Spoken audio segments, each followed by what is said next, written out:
ఎన్ఆర్కు వరకం. మేము ఇప్పుడు mangrove forest కి వెళ్తున్నాం. అక్కడ బోటింగ్ మనోడు 500 చెప్పిండు, కానీ మేము అటు ఇటు వానికి మాట్లాడి వచ్చిరాని తమిళ్లో సెట్ చేసేసినాం. 250 మాత్రమే.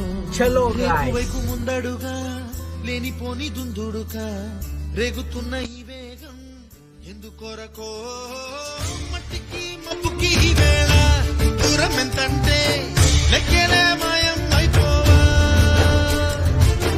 రెండిని ఒక్కటి